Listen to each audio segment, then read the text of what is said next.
এত বড় ক্ষমতার পাওয়ার ওই ফেরাউন, নমরুদ, হামান, সাদ্দাত, আজকে তাদের নাম নেওয়ার মতো কোনো মানুষ জগতে আসেনি। আল্লাহ যদি ওদের নামটা কোরআন শরীফের মধ্যে না দিতেন, দুনিয়ার কেউ জানতো না ওরা কারা। আল্লাহ দিছেন কেন? ও দুনিয়ার টাকার গরমওয়ালা, ওদের ইতিহাস পইরা পইরা নিজের একটু ঠান্ডা বানায় দাও। এই ফেরাউনের নাম, এত দামি দামি মানুষ, অথচ সারা দুনিয়ার বেঈমানের বাড়ি তালাশ করো, নমরুদ ফেরাউন নামের একটা সন্তান পাওয়া যাবেনি? যাবে? যদি বলা হয় মাসে 1 লাখ টাকা দিব, তোমার সন্তানের নামটা ফেরাউন রাখো, রাখবে কোনো বেঈমান? বলেন। কোনো বাঙালিরে যদি বলা হয় তোমার সন্তানের নামটা ফেরাউন রাখো, মাসে 1 লাখ টাকা দিব, বাঙালি কি কইব? কয় 1 মাস সময় দাও, একটু ভেবে নেই। জামানা বহুত খারাপ, ইমান নিয়া মরবেন দূরের কথা, বেঁচে থাকা বড় কঠিন হয়ে গেল। আমার কন্যাটারে যদি বলি আম্মা জান একটু ওড়নাটা টাইনা দে, মাইয়া যদি কয় আমারে জোর করবা না, তাহলে আমি বাবার অধিকার নাই জোর করে বলা। কেমন জামানা, কেমন জামানা আসলো! এরে ভাই, মেয়ে ছেলে যদি বলে তুই আর আমি জীবনটা একত্রে চালাবো, মা যদি বাধা দিতে যায় মায়ের বিপদ, আব্বা যদি বাধা দিতে যায় আব্বা জানের বিপদ। কোন জমানায় পার করতেছি! এই অবস্থা আমরা মুরব্বি হারা হয়ে যাইতেছি। মুরব্বিদের কথা মাইনাই ঠিক রাস্তায় চলতে পারি না। যারা মুরব্বি মানে না, তাদের উপায়ে কি চিন্তা করা দরকার। এরে নবীরা, শেখ আল্লাহর নবীর উম্মতেরা, আল্লাহ পাক বলেন মিনহা খলাকনাকুম, ও মাটির মানুষ, তোমাদের মাটির থেকে সৃষ্টি করে সম্মান অনেক উপরে দিলাম, তবে উপরের সম্মান নিয়া যদি ধরে রাখতে না পারো বিপদ। আর যদি ধরে রাখতে চাও, গরম গরম ভাবটারে দুর্বল করে দাও। এলেমের গরম, টাকার গরম, ক্ষমতার গরম যতই দেখাই না কেন, আমি যদি মনে মনে ভাবি আমার মতো বড় বক্তা বাংলাদেশে কেউ নাই, আল্লাহর বান্দাকে আল্লাহ বুঝাবে, এই বান্দা তুই কিসের বক্তা? এই জমিনে খতিবে আজম সিদ্দিক আহমদ রহমতুল্লাহ আলাইহি এত বড় আল্লাহওয়ালা চেয়ারের মধ্যে বসিয়া নাহমাদুহু বলা শুরু করলেই ময়দানের মধ্যে কান্না শুরু হয়ে যেত। বয়ান করত আধা ঘন্টা, ময়দানের মানুষ তওবা করে বিদায় নিত। আর 12টা মাস ফজরের পরে, জহুরের পরে, আসরের পরে, মাগরিবের পরে সারা রাত চিল্লাইয়া বয়ান করে করে পায়ে ধরে ধরে বয়ান করি। ভাইজানেরা টুপি পরেন, নামাজ পড়েন, বয়ান কইরা তো এই কথা বলি না, চরমনাই না গেলে গুনাহ হবে একবারও বলি না, তাবলিগে না গেলে গুনাহ হবে একবারও বলি না, কওমি মাদ্রাসায় না পড়লে গুনাহ হবে একবারও বলি না, দেওবন্দীদের কাছে না গেলে গুনাহ হবে তাও বলি না। কি বলি? সব বলার স্লোগান হলো 2টা, জীবনে যতদিন থাকবো গোলামি করব আল্লাহর, আর আদর্শ মানব মদিনাওয়ালা। গোলামি করব আল্লাহর, আদর্শ মানব মদিনাওয়ালার। আর কোনো নেতার আদর্শ মানি না, কোনো মুরব্বীর আদর্শ মানি না। তবে আমি আল্লাহর গোলামি, নবীর আদর্শই যদি মানি, তাহলে কেউ প্রশ্ন করবে হাফিজ ভাই আপনার কথাটাকে অত্যন্ত ধন্যবাদ, ওয়েলকাম জানাই। যদি আল্লাহর গোলামি করেন, নবীর আদর্শ মানেন, পীরের কাছে যাব কেন? তাবলিগে যাব কেন? মুরব্বী মানব কেন? ওরে ভাই, ভালো করে শুনে নাও, যে আল্লাহর গোলামি করবে, আমার নবীর তরিকা মানবে, আমিও যেমন আল্লাহর বন্ধু, ওই বান্দাটাও আল্লাহর বন্ধু। আল্লাহর বন্ধুদের কাছে যাওয়া কোনো অপরাধ না, বরং আমি আল্লাহর গোলামি করব, নবীর তরিকা মানব। আমি আলেম হইয়া যাব কেন? একজন আল্লাহওয়ালার কাছে যাওয়ার মানি হইল আমি তো এলেম শিখলাম, কোরআন হাদিস পড়তে জানি, আমার তো আলেমের আল্লাহওয়ালার কাছে যাওয়ার দরকার পড়ে না, আমি তো কোরআন হাদিস পইরা পইরা আল্লাহ আল্লাহর গোলামি নবীর তরিকা মানতে পারি। আমি আলেম হইয়াও কেন মুরব্বির কাছে যাই, তার একটা কারণ হলো আমি হাফিজুর রহমানের জিব্বাটা ওই পরিমাণ পবিত্র না, আল্লাহওয়ালার জিব্বাটা যেই পরিমাণ পবিত্র, আমার চক্ষু দুইটা ওই পরিমাণ পবিত্র না, দুইটা যেই পরিমাণ পবিত্র, আমার হাত ওই পরিমাণ পবিত্র না, আল্লাহওয়ালাদের হাতটা যেই পরিমাণ পবিত্র। কারণ রাতারাতি আল্লাহওয়ালা হয় নাই, এরা জীবনটাকে মেহনত আর মুজাহাদা করতে করতে তাকওয়ার লাইনে দৌড়াইতে দৌড়াইতে এরপরে তারা আল্লাহওয়ালার রাস্তায় এসে হাজির হয়ে গেছেন। আমি হাজারবার মোনাজাত করি, চোখে পানি আসে না, আর আল্লাহওয়ালার একটু তাকাইলেই চোখে পানি আসে, তার বয়ান শুনলে পানি আসে, আর আমি বয়ান করি মানুষের চোখে পানি আসে না, আমি নিজেও কাঁদতে পারি না, মোনাজাতে আমার কান্না নাই, মানুষ কি কাঁদবে? আর আল্লাহওয়ালা যারা, এদের মজলিসে বসলে মানুষ জাহান্নামী থেকে জান্নাতি হইয়া তওবা করে বিদায় হয়ে যায়।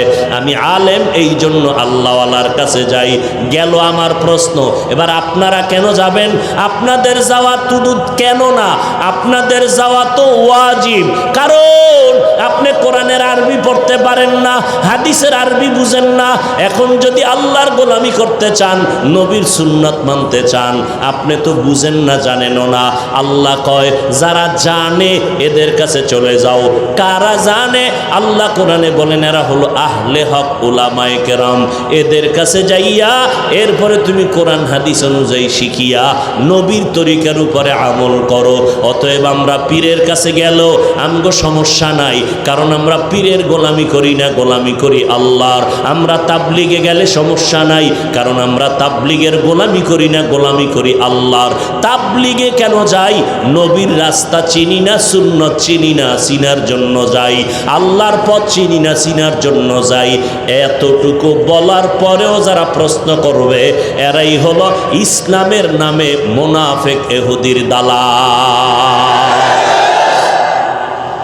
ভাইরা আমার, আল্লাহ পাক রব্বুল আলামিন বলেন, রে গোলাম, মাটির সৃষ্টি তোমাকে বানাইয়া সম্মান দিলাম, তবে গরম ভাব দেখাইও না। কিসের গরম? এলেমের গরম না। সাহাবায়ে কেরামের এলেম কত বেশি ছিল। আবু বকর, ওমর, ওসমান, আলী, এত এলেম, এরপরও তারা জীবনভর কান্না করেছেন। আমলেরও দুর্বলতা নাই, এখলাস আর তাকওয়ার দুর্বলতা নাই। এত আমল আর এখলাস নিয়া সারা রাত আবু বকর নামাজে কান্নার আওয়াজ, ওমরে ফারুকের কান্নার আওয়াজ, ওসমান রাদিয়াল্লাহু তাআলা আনহুর কান্নার আওয়াজ। আম্মা জান আয়েশা রাদিয়াল্লাহু আনহা বলেন, ওরে আবু বকর কেন, ওমর কেন, ওসমান কেন, আলী কেন? আমার নবী, যে নবীর কোনো গুনাহ নাই, ওই নবী আমি আয়েশার হুজরায় বসে বসে কান্না করেন। আমি একদিন আমার নবীরে জিজ্ঞাসা করলাম, ও নবী, আপনি কেন আমার হুজরায় বসে কান্না করেন? আমি আয়েশা কোনো বেয়াদবি করছি নাকি বলেন? আম্মা জান আয়েশার প্রশ্নের জবাবে নবী কান্না করে বলেন, আয়েশা, তুমি কোনো বেয়াদবি করো নাই, কিন্তু আমি কান্নার কারণ, একমাত্র কারণ হাসরের ময়দানের ভয়ঙ্কর অবস্থা আমার অন্তরে আসছে, এই জন্য কান্না করি। কারণ হাসরের ময়দানটা এত বড় কঠিন হবে, এই জমিনটা হবে হাসরের মাঠ, সিরিয়ার জমিন হবে আল্লাহর বিচারালয়, আদালত। আল্লাহ তাআলা আদালতটা কায়েম করিয়া এরপরে আল্লাহ পাক রাগান্বিত আওয়াজ দিয়া একটা সাইনবোর্ড লাগায় বলবেন, লিমানিল মুলকুল ইয়াউম লিল্লাহিল ওয়াহিদিল কাহ্হার। ও আয়েশা, ওই দিন আল্লাহ পাকের এত রাগ, এত রাগ, আল্লাহর রাগান্বিত আওয়াজ। ওদিকে সূর্যটা থাকবে উপরে, আল্লাহ বলবে, নিচে নেমে আয় সূর্য, তোর যত মুখ উপরে আছে নিচের দিকে করে দে, সূর্যের যত তাপ আছে জমিনে ছেড়ে দাও। সূর্যের তাপে জমিনটা তামা হয়ে যাবে, মানুষের মাথার মগজগুলো ভাতের মারের মতো ফুটবে, পায়খানার রাস্তা দিয়া পেটের গলিত নারী বুড়িগুলো পড়ে যাবে। ওদিকে জাহান্নামের আওয়াজ। মায়ার নবী বলেন, আয়েশা, বাচ্চা, সমস্ত নারী পুরুষ থাকবে উলঙ্গ।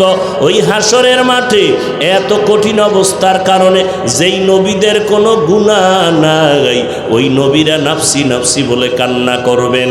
আদম নবী কাঁদবেন নাফসি নাফসি বলে, আর ঈসা নবী কাঁদবেন নাফসি নাফসি বলে, মূসা নবী নাফসি নাফসি বলে কাঁদবেন।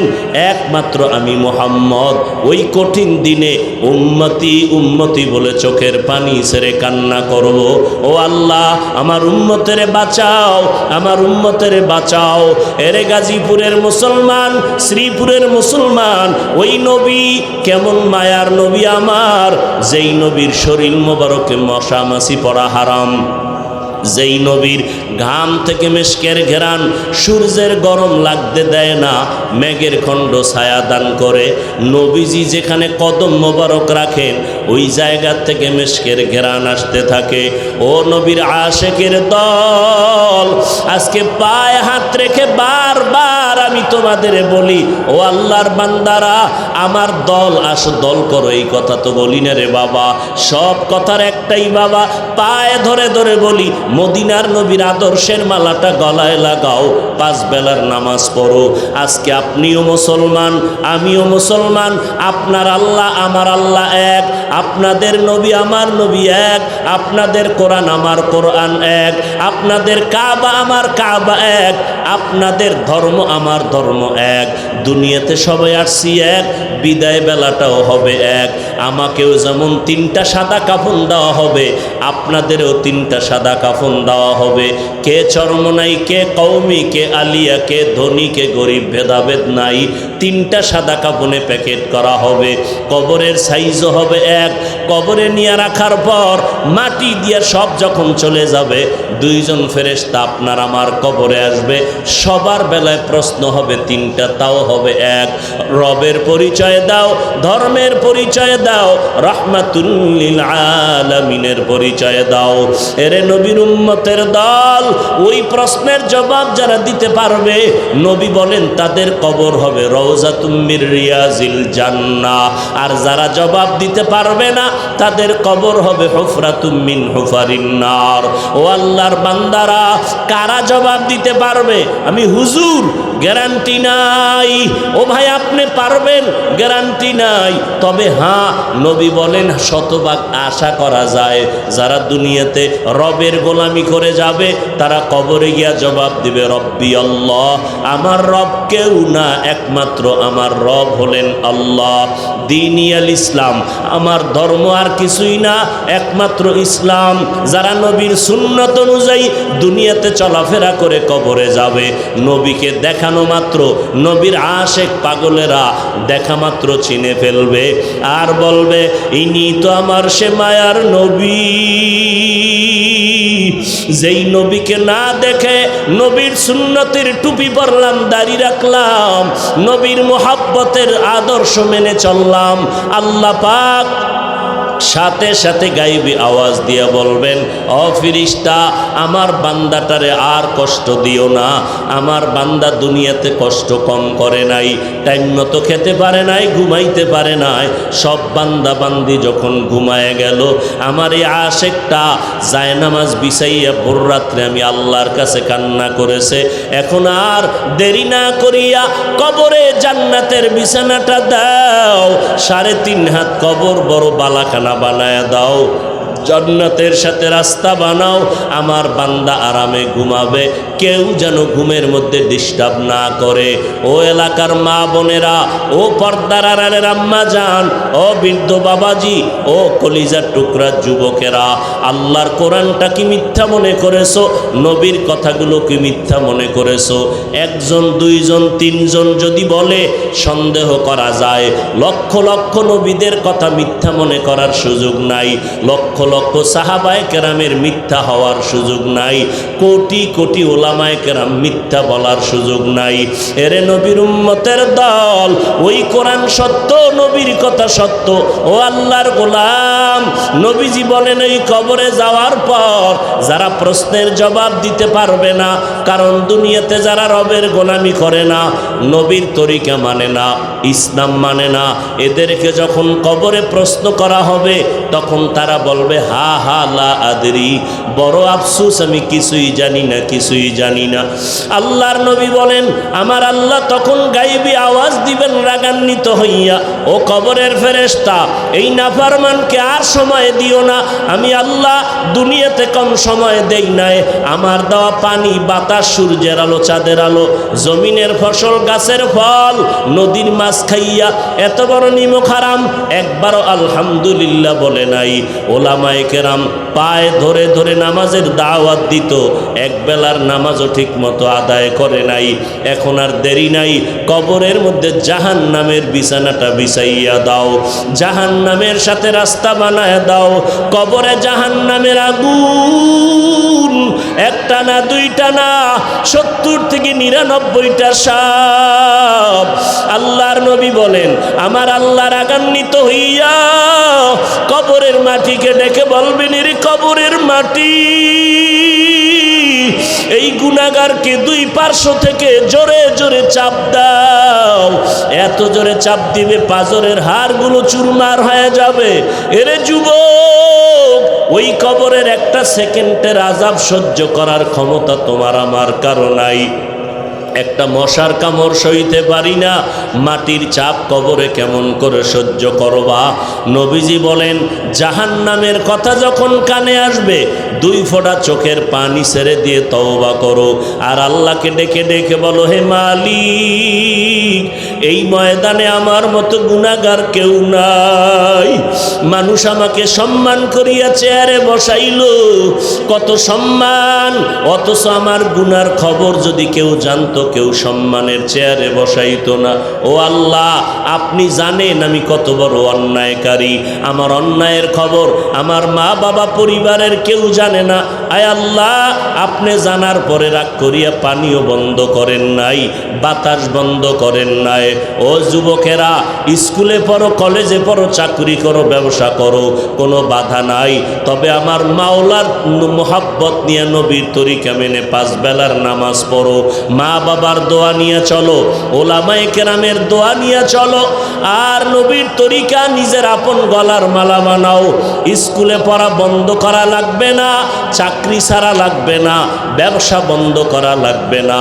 তাকাইয়া দেখো ডানে বামে, তোমার আমার মতো যুবক স্কুল কলেজে পড়িয়াও নামাজ ছাড়ে না, বলো তুমি কেন পারবা না? তোমার আমার মতো যুবক র্যাব, আর্মি, পুলিশ, বিডিআরের চাকরি করিয়াও নামাজ ছাড়ে না, বলো বাবা তুমি কেন পারবা না? তোমার আমার মতো যুবক ড্রাইভারি করে, শ্রমিকের কাজ করে, কৃষি কাজ করে, নামাজ ছাড়ে না, বলো তুমি কেন পারবা না? তোমার আমার মতো ব্যবসায়ী, কোটি টাকার মালিক, 1 টাকাও হারাম খায় না, নামাজ ছাড়ে না, বলো তুমি কেন পারবা না? কপাল বুঝি পুড়িয়া গেল, আজকে তোমার কপাল বুঝি পোড়া, আল্লাহ বুঝি বেজার। এখনো সময় আছে, অন্তর থেকে আমার মাওলার কাছে তওবা করো, কারণ মরণ যখন আসবে পালাবার উপায় নাই। এই মহামারী করোনায় কত প্রাণ চলে গেল, কত মানুষের জানাজা পড়াইলাম, কোন দিন তোমার আমার মননের ডাক আসিয়া যায়। এখনো যদি তওবার সুযোগ পাও, তওবা করে নাও, আল্লাহকে ডেকে ডেকে অন্তর দিয়া বলো, হে আল্লাহ, গুনার কারণে আমার হাত না পাক, চোখ না পাক, জিহ্বা না পাক, অন্তর না পাক, দিলটা পাথরের মতো শক্ত, চোখে পানি নাই। আয় আল্লাহ, কান্নাওয়ালা চক্ষু দান করেন, আর জীবনে নামাজ ছাড়ব না, বেপরদায় চলব না, মা বাবাকে কষ্ট দিয়া বরদোয়া নিব না, ওলামায়ে কেরামের বিরুদ্ধে যাব না, নবীর তরিকা নিয়ে চলব, দেশ ও জাতির বিরুদ্ধে ষড়যন্ত্র করব না। অন্তরে যদি দুর্বলতা না থাকে, তওবা করার যদি খাঁটি নিয়ত হয়, খাঁটি তওবার নিয়তে 2 হাত আমার আল্লাহকে দেখাইয়া দেই। আয় আল্লাহ, আমাদের হাতগুলো কবুল করে নেন, তওবা কবুল করে নেন, তওবার উপরে মজবুত হইয়া চলার মতো তৌফিক দান করেন, আমিন। আলহামদুলিল্লাহি রাব্বিল আলামিন, ওয়াসসালাতু ওয়াসসালামু আলা সাইয়্যিদিল আমবিয়া ওয়াল মুরসালিন ওয়া আলা আলিহি ওয়া আসহাবিহি আজমাইন, ইয়া আরহামার রাহিমিন, ইয়া আরহামার রাহিমিন, ইয়া আরহামার রাহিমিন। রব্বিরহামহুমা কামা রব্বায়ানি সগীরা। আল্লাহুম্মা ইন্না নাউযু বিকা মিনাল বারাসি ওয়াল জুনুনি ওয়াল জুযামি ওয়া সাইয়্যিল আসকাম। ও দয়ার মালিক, কুদরতের নজর দিয়া তাকাইয়া দেখেন, ওলামায়ে কেরামরা হাত তুলেছেন, সাদা দাড়িওয়ালা হাজী সাহেবরা, কত ব্যবসায়ী, কত চাকরিজীবীরা হাত তুলেছেন। আয় আল্লাহ, কলিজার টুকরা যুবক ছাত্র ভাইরা হাত তুলেছেন, পর্দার আড়ালের মা বোনেরা হাত তুলেছেন। আয় আল্লাহ, দুনিয়াতে যেদিন আসছিলাম জীবনটা কত পবিত্র ছিল, আজ গুনার কারণে জীবনটা নাপাক করে ফেললাম। আজ আমার গুনার কারণে হাত নাপাক, চোখ নাপাক, অন্তর নাপাক। মনে হয় আমার মতো গুনাহগার এই ময়দানে কেউ নাই। আয় আল্লাহ, আজকে তওবার দরজায় ফিরে আসছি, আর গুনাহ করব না রে মালিক। এই গুনাহ অবস্থায় কবরে যেতে চাই না রে আল্লাহ। ওই অন্ধকার কবরে গুনার শাস্তি ভোগ করতে পারবো না রে আল্লাহ। গুনার কারণে দিলটা পাথর, চোখে পানি নাই। কান্নাওয়ালা চক্ষু দান করেন আল্লাহ, কান্নাওয়ালা চক্ষু দান করেন আল্লাহ। আয় আল্লাহ, জীবনের গুনাহগুলো মাফ করে দেন আল্লাহ।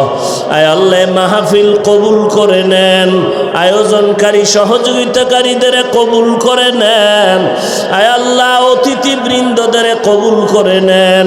সারা দুনিয়ার মানুষকে মাফ করে দেন আল্লাহ। বাংলাদেশ শান্তির দেশ বানায় দেন।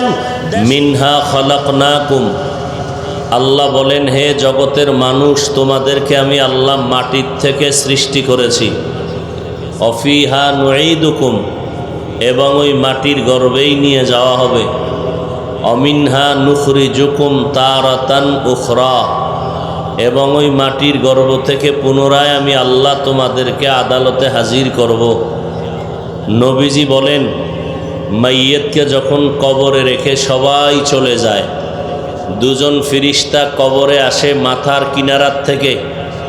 তখন আওয়াজ দেওয়া হয়, আসবা না? কে? বলে, আমি হলাম এই মাইয়েতের বন্ধু কোরআনুল করিম। ফেরেশতারা ডানে যায়, সেখানে একই আওয়াজ। কে? বলে, আমি হলাম এই মাইয়েতের বন্ধু নামাজ। ফেরেশতারা বাম কিনারায় যায়, সেখানে একই আওয়াজ, আসবা না? কে? আমি হলাম এই মাইয়েতের বন্ধু রোজা। ফেরেশতারা বাম কিনারায় যায়, সেখানে একই আওয়াজ। কে? বলে, আমি হলাম এই মাইয়েতের বন্ধু যাবতীয় নেক আমল।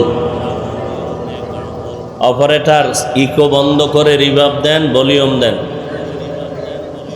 আয়াত ও হাদিসের তর্জমা শেষ। ছোট্ট এক টুকরা আয়াত। এই আয়াত আপনারা সকলেই মুখস্থ পারেন। কোরআন শরীফ পড়তে না জানলেও আয়াত শুনতে শুনতে অনেকেরই মুখস্থ হয়ে গেছে। কি আপনারা পারেন না? কোন সময় পরে আয়াতটা বলতে পারবেন? হ্যাঁ, মানুষের শেষ বিদায়ের আওয়াজ।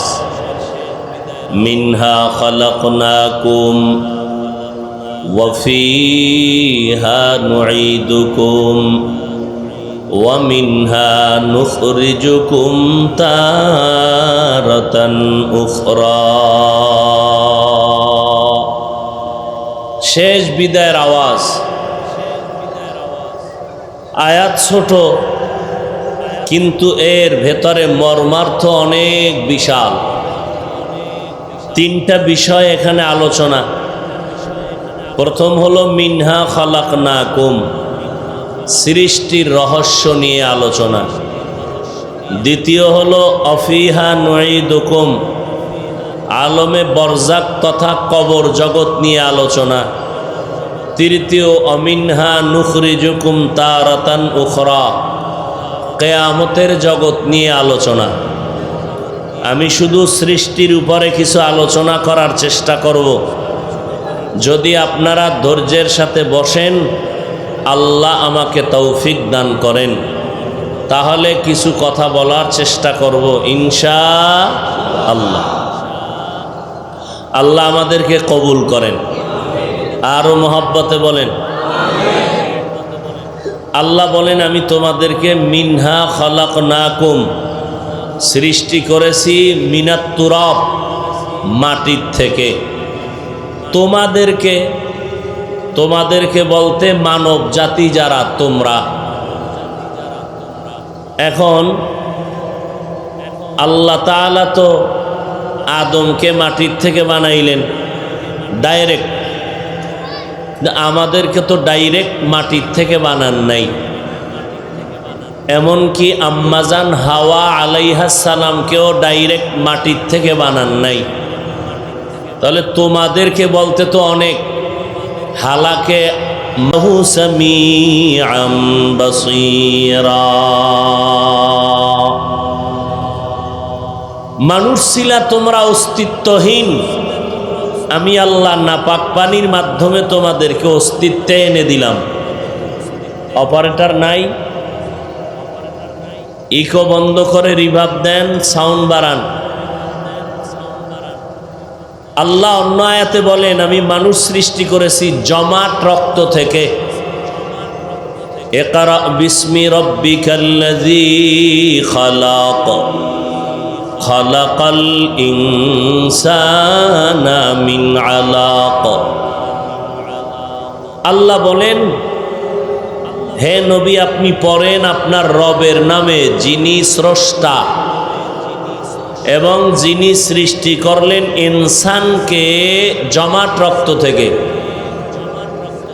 তাহলে সৃষ্টির ব্যাপারে তিন কথা, মাটির থেকে, রক্ত থেকে, নাপাক পানির থেকে। এই তিন কথার আসল কথা মাটির থেকে। আসল কথা কি সবাই বলেন? মাটির সৃষ্টি, গোটা জগতের মানব জাতি, এটা আসল কথা এবং এটা স্থায়ী সিদ্ধান্ত কার? আল্লাহ। প্রশ্ন হলো, আদম নবী ডাইরেক্ট মাটির, অন্যরা মাটির কিভাবে?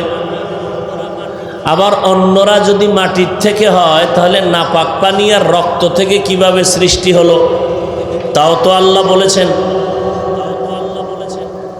এর জবাব আল্লাহ বলেন, ডাইরেক্ট তোমাদেরকে আদমকে বানাইছি মাটির থেকে, আদমের স্ত্রী হাওয়াকে বানাইছি আদম থেকে, আর দুইজনার সংমিশ্রণে আমি 2টা করে বছরে সন্তান দিতাম, একটা ছেলে একটা মেয়ে। তাহলে বাবা মা যেই পদার্থের হয়, সন্তানও ওই পদার্থের হয়। তাহলে তোমাদের বাবাকে যেহেতু মাটির থেকে সৃষ্টি করেছি, সন্তানও মাটির। কথা বুঝেন? এই একটা জবাব গেল। দ্বিতীয় কথা হলো, মাটিরই যদি হয় তো নাপাক পানির থেকে, এর প্রশ্নের জবাব কি? বলে, হ্যাঁ নাপাক পানির থেকে তোমাদেরকে আমি সৃষ্টি করেছি, তবে সেখানেও মূল ধাতু, মূল পদার্থ মাটি। কেন? এই নাপাক পানিটাকে আমি আল্লাহ জমাট রক্ত বানাইছি। ওয়ালাকাদ খালাকনাল ইনসানা মিন সুলালাতিন মিন তিন সুম্মা জাআলনাহু নুতফাতান ফি ক্বারারিম মাকিন সুম্মা খালাকনান নুতফাতা আলাকা فخلقنا العلقة مضغة فخلقنا المضغة عظاما فكسونا العظام لحما ثم أنشأناه خلقا آخر فتبارك الله أحسن الخالقين।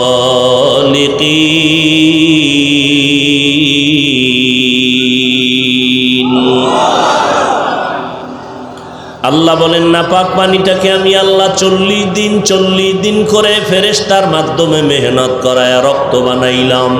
ওই রক্তটাকে আবার 40 দিন মেহনতের দ্বারা গোশত, আবার ওই মেহনতের 40 দিনের পরে গোশত হাড্ডি, এর উপরে আবার আমি আল্লাহ গোশত দিয়া দিলাম। আমি আল্লাহ পাক রব্বুল আলামিন মাটির থেকে বানাইছি, এটা আমার আসল সিদ্ধান্ত। কেমনে মাটির তৈরি? 1 নাম্বার জবাব, তোমাদের বাবা আদম ডাইরেক্ট মাটির সৃষ্টি। 2 নাম্বার জবাব, যেই নাপাক পানির থেকে আমাদের সৃষ্টি হয়েছে ওই নাপাক পানিটাও বাবার ভেতরে তৈরি হয় খানার মাধ্যমে। আর যত খানা আমরা খাই সব হলো মাটির সৃষ্টির খানা। 3 নাম্বার জবাব, মাইয়ের ওরে আল্লাহ পাকের নবী বলেন, যখন আল্লাহ পাক বাবার নাপাক পানিটা মায়ের বাচ্চাদানিতে চলে যায়, ফেরেশতা পাঠায় দেয়, যাও এই নাপাক পানির সাথে 1 চিমটি মাটি এনে ওই নাপাক পানিতে মিশ্রণ করে দাও। কোথার থেকে মাটি আনবা? আল্লাহ বলেন, যাও এই বান্দা বান্দির মরণকালের কবর থেকে মাটি আনো, ওখান থেকে মাটি নিয়ে এখানে মিলায় দাও। বলে কবর কোথায়? আল্লাহ বলেন, আমি গাইবের মালিক, এর কবর কোথায় হবে আমি আল্লাহ জানি, ওখান থেকে তোমরা মাটি এনে দিয়া দাও। আল্লাহ জানেন কার কবর কোথায় হবে, এটা আল্লাহ জানেননি? এই ক্ষমতা কি আর কারো আছে? নাই। আল্লাহ পাক ফেরেশতাকে বললেন, অমুক এলাকার অমুক জায়গায় যাও, এখানে বান্দার কবর হবে, ওখান থেকে মাটি দাও। প্রশ্ন হলো, যেই মানুষগুলো পানিতে ধ্বংস হয়ে গেল, লাশের অস্তিত্ব নাই, আর যে মানুষ আগুনে পুড়ে গেল এদেরও লাশের অস্তিত্ব নাই, তাহলে এদের লাশই নাই, কবর হবে কোথায়? আর কবর না থাকলে এদের মাটি আনবে কোথার থেকে? প্রশ্ন হয় কি না? মুফাসসিরিনে কেরাম বলেন যে আল্লাহ পাক রব্বুল আলামিনকে তোমরা ফাঁকি দিয়া প্রশ্ন করে আটকায় দিবা। আল্লাহর কি জ্ঞান এতটাই দুর্বল? আল্লাহ জানেন না বান্দারা প্রশ্ন করবে? আল্লাহ পাক জবাব ঠিক করে রেখেছেন। মুফাসসিরিনে কেরাম বলেন, যেই মাইয়েত বা মানুষ, প্রত্যেকটা মানুষের ভেতরে পিঠের দিকে একটা সোজা হাড় আছে যেটাকে মেরুদণ্ড বলে। এই পিঠের মেরুদণ্ডের নিচের অংশে মার্বেলের মতো একটা গোড়া আছে।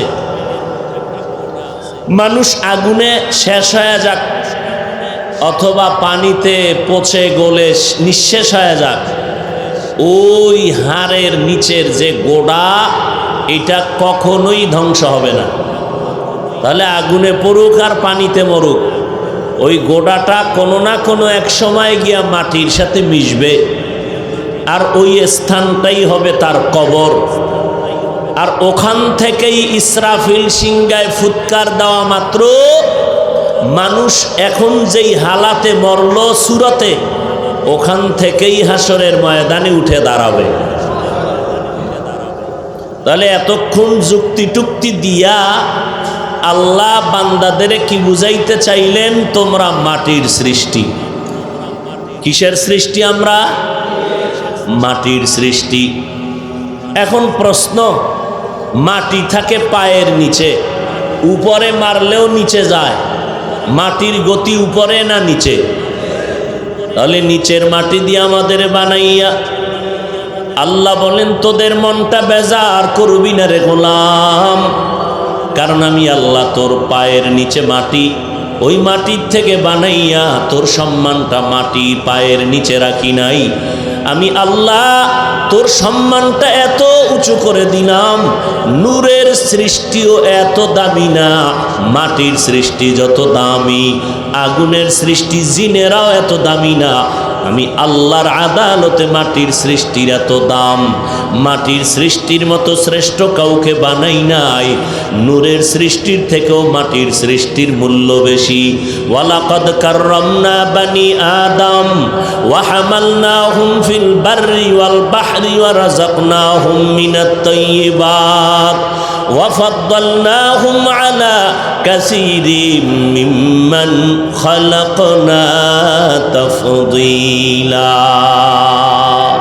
আল্লাহ তাআলা বলেন, বনি আদম আমি তোমাদেরকে এত সম্মানিত করে দিলাম, জিনেরও এত দাম নাই, তোমাদের এত দাম। ফেরেশতা নূরের সৃষ্টির এত দাম নাই, মানুষের এত দাম। এই জন্যই তো আদমেরে বানাইয়া আমি আল্লাহ ফেরেশতার সামনে পরীক্ষা দিলাম। পরীক্ষায় ফেরেশতারা ফেল করলো, আমার আদম ফার্স্ট হয়ে গেল, পাশ করলো। আমি এখন জিজ্ঞাসা করলাম, ফেরেশতা এবার বলো তোমরা শ্রেষ্ঠ নাকি আদম শ্রেষ্ঠ? ফেরেশতারাও বলে দিল, আমরা শ্রেষ্ঠ না, আদম মাটির সৃষ্টি শ্রেষ্ঠ। আল্লাহ বলেন, জবানে শ্রেষ্ঠ বললে হবে না, সম্মান করে বাস্তবে দেখায় দাও। উসজুদুলি আদম, তোমরা আদমের সিজদা করো। ফাসাজাদু ইল্লা ইবলিস, সব ফেরেশতারা সিজদা করলো, কে করে নাই? আল্লাহ জিজ্ঞেস করলেন, এ ইবলিস সিজদা করলি না কেন? ভালো করে খেয়াল করেন। ইবলিস জবাব দেয়, ও আল্লাহ আমার যুক্তিতে মিলে না, আমার যুক্তিতে মিলে না। তোর যুক্তি কি? আমার যুক্তি হলো, খলাক্তানি মিন নার ওয়া খলাক্তাহু মিন তিন। আমি ইবলিসেরে বানাইছেন আগুনের দ্বারা, আদমেরে বানাইছেন মাটির দ্বারা। আগুনের গতি উপরে, মাটির গতি নিচে। যুক্তি কয় আদম আমারে সিজদা করে সম্মান দিবে, আমি কেন আদমের সিজদা করব? আল্লাহ বলেন, মালিকের হুকুম মানলি না রে বেঈমান। আমি আল্লাহ তোর উপরে কতটাই না খুশি ছিলাম। জমিনের এমন একটা ইঞ্চি জায়গা বাদ নাই যেখানে তোর সিজদা পড়ে নাই। আসমানের এমন একটা ইঞ্চি বাদ নাই যেখানে তুই সিজদা করো নাই। তুই এত বেশি ইবাদত করেছো, আমি আল্লাহ খুশি হইয়া তোরে টাইটেল দিলাম তুই বড় আবেদ, তোরে টাইটেল দিলাম তুই বড় আরেফ, তোরে টাইটেল দিলাম তুই বড় ওলি, তোরে টাইটেল দিলাম তুই বড় খাজেন। তোর মতো ইবাদত করনেওয়ালা বুজুর্গ আর কেউ নাই। এত জীবনভর ইবাদত করলি, কিন্তু গোলামি করতে গিয়া, গোলামের কাজ হলো মালিকের কথা মেনে নেওয়া, বুঝে আসো কার না আসো। গোলামের কাজ কি? মালিকের হুকুম মেনে নেওয়া, বুঝে আসো কার, যুক্তিতে বুঝে আসো কার না আসুক। গোলামের কাজ মালিকের হুকুম মেনে নেয়া। এরে ইবলিস, এত ইবাদত করলি কিন্তু আমার হুকুমটাকে তুই মানলি না কেন? যুক্তি দিলি কেন? আমি আল্লাহর সিদ্ধান্ত, নূরের সৃষ্টি শ্রেষ্ঠ না, আগুনের সৃষ্টি শ্রেষ্ঠ না। আমি আল্লাহর স্থায়ী সিদ্ধান্ত, মাটির সৃষ্টি মানুষ জাতি হলো শ্রেষ্ঠ। সেজদা কেন করলি না? আমার হুকুম কেন মানলি না? আমার দরবার থেকে তোরে বিতাড়িত করে দিলাম, একদিনের জন্য না, তোরে আমি চিরস্থায়ী জাহান্নামী বানায় দিলাম। অপরাধটা কি? অপরাধ বেশি কিছু না, মালিকের হুকুমের সামনে কেন যুক্তি দিলি? আমগো দেশেও এরকম যুক্তিবাদী আছে না নাই? যুক্তিতে মিলে না, এই জন্য নবীরে মাটির তৈরি মনে করে না। এরকম আছে না নাই? আল্লাহর স্থায়ী সিদ্ধান্ত, মাটির সৃষ্টি শ্রেষ্ঠ। তোমার যুক্তি টুক্তি দিতে গেলে কপাল যাও আছে তাও পুড়ে যাও। লিকুল্লি শাইইন জিনাতুন ফিল ওয়ারা ওয়া জিনাতুল মারই তামামিল আদাবি আজ খোদা খাহিমে তৌফিকে আদব বে আদব মাহরুমে গাশত আজ ফজলে রা। আদবওয়ালা জিন্দেগির বড় দাম। বলে আদব কারে কয়? বলে মুরব্বী ছাত্র ওস্তাদের সামনে যুক্তি দিয়া ওস্তাদকে আটকাইও না। ওস্তাদ যা কয় আদবওয়ালা ছাত্র তা মেনে নিবে, বুঝে আসুক আর না আসুক। এটাই হলো আদবওয়ালা ছাত্রের গুণ। আব্বা আম্মা যা বলবে সন্তান তা মেনে নিবে, এটাই আদবওয়ালা সন্তানের গুণ। পীর সাহেব যা বলবে মুরিদেরা তা মেনে নিবে, এটাই হলো আদবওয়ালা মুরিদের গুণ। মুরব্বীরা যা বলবে তাদের অনুসরণকারীরা তা মেনে নিবে, বুঝে আসুক আর না আসুক। এই গুণটাই হলো আদবওয়ালা ভক্তদের গুণ। প্রশ্ন করলে বান্দা ধ্বংস ছাড়া আর কোনো পথ নাই। অতএব আল্লাহর মোহাব্বত নিয়া আল্লাহ তাআলা বললেন, আমার স্থায়ী সিদ্ধান্ত, ও মাটির মানুষ, তোমাদের আমি আল্লাহ মাটির থেকে বানাইয়া মাটির মতো সম্মান রাখি নাই, পায়ের নিচে সবার উপরে তোমাদের সম্মান দিলাম। বিস্তারিত একটা একটা যদি বলি সারা রাত্র চলে যাবে। আল্লাহ কেমন করে আমাদের সম্মান দিলেন, জমিনের মধ্যে চলার মতো বাহনের আয়োজন করলেন, পানির মধ্যে চলার মতো বাহনের আয়োজন করলেন। যেই লোহা পানিতে ছেড়ে দিলে নিচে চলে যায়, আল্লাহ কয় আমার কুদরতের দ্বারা মানুষের এমন মেধা দিলাম, ওই লোহা দিয়া স্টিমার বানায়, লঞ্চ তৈরি করে, ওগুলো আবার পানির উপরে ভাসাইয়া রাখার ক্ষমতা আল্লাহ ছাড়া আর কারো হতে পারে না। কাদের কুদরত দারি বার কামাল, আন্তা রব্বি আন্তা হাসবি জুল জালাল, তুহি কাদের জলিলুল্লাহ জাহাদার, বহর হালে তুহি মেরা নেগাহদার।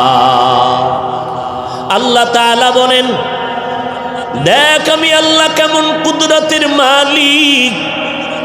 নদীর মধ্যে শুধু উপরে না, মানুষের এমন মেধা আমি আল্লাহ দান করলাম, পানির মধ্যে সমুদ্রের নিচে গিয়া হোটেল বানায়। কোথায়? সমুদ্রের নিচে। আবার পানির ভেতর দিয়া ব্রিজ বানায়। আছে না নাই? আল্লাহ বলেন আমি মানুষের মেধা দান করলাম, মানুষের চলার পথ আমি দিলাম। শূন্য স্থানে আগের দিন 100 বছর আগে হাজি সাহরা হজে যাইতো, নদী পথে স্টিমারে যাইতো, জাহাজে যাইতো, 3 মাস লাগতো, 2.5 মাস লাগতো।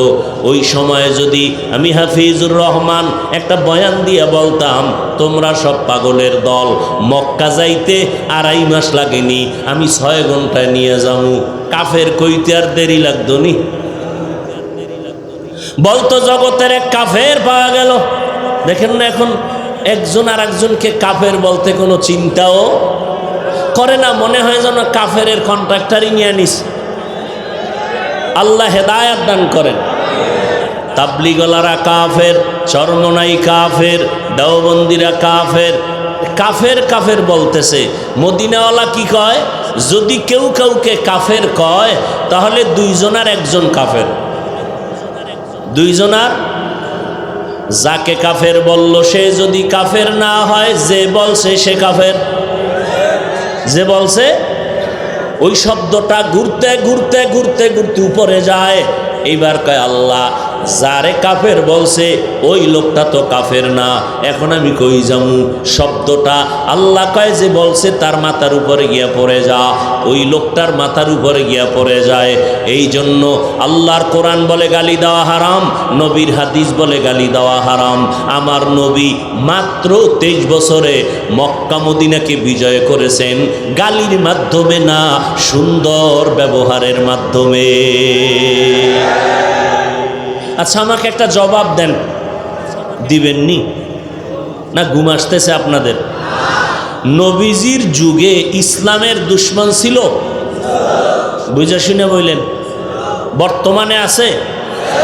আচ্ছা বর্তমানের দুশ্মনের তুলনায় রসুলের যুগের দুশ্মন কি ছোট ছিল না বড়? সবাই একমত? আচ্ছা সেই বড় বড় দুশ্মনের মোকাবেলা রসুল করেছেন? বলেন, নবীজি করেছেন? নবী যে বড় বড় দুশ্মনের মোকাবেলা করলেন, গালি দিছেন কয়টা? আপনি গালি দেন কেন? আপনি গালি শিখছেন কোন কিতাবে? এত ভাব কেন ভেতরে? একটা আঙ্গুল উঁচা করে বললেন তুমি খারাপ, নিচে তাকায় দেখো 3 আঙ্গুল নিচের থেকে আমাকে বলে আমি খারাপ। এইভাবে আঙ্গুল বাস করে দেখা যায় না? 1 আঙ্গুল আপনার দিকে, 3 আঙ্গুল কই? আমার দিকে। বড় আফসোস, আজকে মাদ্রাসা বেশি, ওলামায়ে কেরাম বেশি, ওয়াজ মাহফিল বেশি, মসজিদ বেশি, আলেম ওলামা তাবলিগ বেশি না কম? এরপরেও কেন আমরা দুর্বল? এর একমাত্র কারণ আমাদের পরস্পরে মহব্বত নাই। পরস্পরে কি নাই? মহব্বত নাই। আল্লাহ মহব্বত তৈরি করে দিন। আরো জোরে বলেন। ভাইরা আমার, 100 বছর আগে মানুষ 2.5 মাস লাগাইয়া বাইতুল্লাহ যাইতো। আজ আল্লাহ মানুষের এমন মেধা দিলেন, সেই 2.5 মাসের পথ কয় ঘন্টায় যাই? জোরে বলেন। 6 ঘন্টায়। কিয়ামতের আগে আরো জানি কত আধুনিক বাহন বের হয়, 1.5 ঘন্টা আমগো মক্কায় পৌঁছাইয়া দিবে। আল্লাহর কুদরতে অভাব নাই। আল্লাহ তাআলা বলেন, সব আমি করলাম বান্দা তোর খেদমতের জন্য। আমি আল্লাহ চলার মতো ব্যবস্থা করলাম। জমিনের মধ্যে কুকুরেও খায়, গরুতেও খায়, শুকরেও খায়। কুকুরে নাপাক খায়, গরুতে নাপাক খায়, শুকরে নাপাক খায়। আর আমি আল্লাহ জমিনের মধ্য থেকে উত্তম পবিত্র খানা তোমাদের জন্য ব্যবস্থা করে দিলাম। আবার তোমাদের ভেতরে একে অন্যের তুলনায় সম্মানিত করে দিলাম। তাহলে মাটির মানুষ, তোমাদেরকে মাটির মতো নিচে রাখি নাই, সম্মান সবার উপরে। এখন এই উপরের সম্মান পাইয়া নিজেরে বড় মনে কইরা কপালটা পুরিও না, সাবধান। সম্মান পাওয়ার কারণে অহংকারী ভাব নিয়ে নিজেকে ধ্বংসের পথে ঠেলে দিও না রে গোলাম। কারণ ধ্বংসের পথে ঠেলে গিয়া ভাব আর গরম গরম ভাব দেখাইতে গিয়ে এই জমিনের মধ্যে নমরুদ টিকতে পারে নাই, ফেরাউন টিকতে পারে নাই, সাদ্দাত কারুন টিকতে পারে নাই। যেই নমরুদ আল্লাহকে মেরে ফেলার জন্য রেডি হয়ে গেল, কি পরিমাণ পাওয়ার! আল্লাহরই রাখবে না, ঝামেলা শেষ। সেই নমরুদেরই আল্লাহ পাক ধ্বংস করার জন্য বেশি কোনো বাহিনী লাগে নাই, একটা অসুস্থ মশা আর সাথে ছিল জুতা মোবারক। কথা ঠিক নি? যেই ফেরাউন ফকিন্নির ভোলা, টাকা নাই পয়সা নাই, মিশরের জমিনে ক্ষেতের তরমুজ মাথায় নিয়া মিশরের বাজারে বিক্রি করে, আটানা ওই সময়ের কিছু পয়সা পায় ফেরাউন। এক সময় ফেরাউন মিশরের কবরস্থানের দারোয়ান হামানের সাথে বন্ধু হইয়া এক পর্যায়ে মিশরের মন্ত্রিত্ব হাতে নিয়ে গেল। হাতে নেওয়ার পরে এই ফেরাউন কয়, এখন আমি শুধু খোদা না, আনা রব্বুকুমুল আলা, আমি হলাম জগতের বড় খোদা। আল্লাহ বলেন, তাকায়া দেখ, ওই ফেরাউনকে লোহিত সাগরের পানিতে চুবাইয়া ধ্বংস করে দিলাম। এরে নবীর উম্মতের দল, যতই বাহাদুরি করো না কেন, আল্লাহ পাক বলেন ওই বাহাদুরি তোমার কোনো জায়গায় টিকবে না। কিসের গরম গরম ভাব? টাকা। ও টাকাওয়ালা ভাই, গাজীপুর জেলার টাকার গরম রাজধানীতে গেলে টিকবে না, কারণ সেখানে আরো বড় টাকাওয়ালা আছে না নাই? ঢাকার টাকার গরম ইন্ডিয়ায় টিকবে না, কারণ ইন্ডিয়ার টাকাওয়ালা গরম গরম ভাব দেখায় আর গাঞ্জা খায়। ইন্ডিয়ার গরম ভাব আমেরিকায় টিকবে না। আল্লাহ কয়, সারা জগতের গরম ভাব আমি মাওলার দরবারে টিকবে না। কোটি টাকার মালিক দেখো, অভাব হয় না দূর, গরিব ঘুমায় আরাম করে মনটা বাহাদুর। ফেরাউনের লাশটা দেখো মিশর জাদু ঘরে, খায় না মাটি পোকা মাছি সবাই ঘৃণা করে। হৃদয়ে থাকিবে যার নম্রতা সদা, রহমত আসিবে সেথা প্রভুর ওয়াদা। বড়র বড়াই থাকলে দিলে রহমত আসবে না, নিজেকে নিজে ছোট মনে করিও সাদা। উঁচু জমিন থেকে পানি নিচু জমিনে যায়, তেমনি খোদার রহমত আসে নম্রতার হৃদয়। ভোগবিলাসের বাড়ি গাড়ি পরে রবে সব, ভোগবিলাসের বাড়ি গাড়ি পরে রবে সব। থাকতে সময় স্মরণ করো আল্লাহ আমার রব, আমাদের রবকে।